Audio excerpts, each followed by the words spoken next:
Living Power with Dan Hurd. Well, let's take a look at the story. You've got it on your study guides, but we'll also just kind of read through it real quickly. Nehemiah's before the king. Of course, Esther is the queen. And the king asks him why, what's going on? And he tells him, and then the king says, well, what can I do? What do you need? And so Nehemiah responds. He says, I said to him, if it pleases the king, may I have letters to the governors of Trans-Euphrates so that they will provide me safe conduct until I arrive in Judah. And may I have a letter to Asa, keeper of the king's forest, so he'll give me timber to make beams for the gates of the citadel by the temple and for the city wall and for the residence I will occupy. And because the gracious hand of my God was upon me, the king granted my requests. Now notice that Nehemiah knew where that came from. That was from the Lord.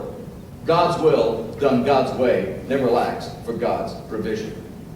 So I went to the governors of the Trans-Euphrates and gave them the king's letters. And the king had also sent army officers and cavalry with me. Wow. Now, I want you to remember that these 3 or 4 verses that we've just read, because they really come into factor something important here in a little bit, and we'll talk about it if we get to it. When Sanballat the Horonite and Tobiah the Ammonite official heard about this, they were very much disturbed that someone had come to promote the welfare of the Israelites. We'll see who they are in just a minute. I went to Jerusalem, and after staying there 3 days, I set out during the night with a few others. I had not told anyone what my God had put in my heart to do for Jerusalem. Nobody knew why he was there. There were no mounts with me except the one I was riding on. By night, I went out through the valley gate toward the Jackal Well and the Dung Gate, examining the walls of Jerusalem, which had been broken down, and its gates, which had been destroyed by fire.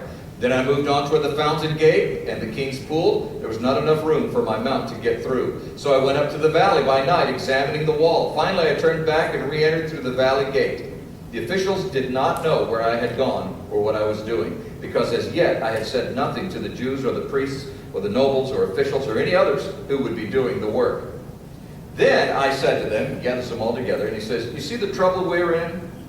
Jerusalem lies in ruins, and its gates have been burned with fire. Come, let's rebuild the wall of Jerusalem, and we'll no longer be in disgrace.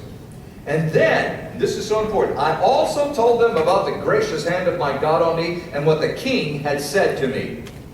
They replied, well, let's start rebuilding. So they began this good work.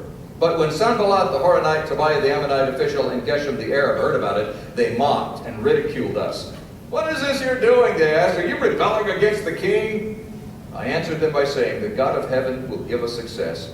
We, his servants, will start rebuilding. But as for you, you have no share in Jerusalem or any claim or historic right to it.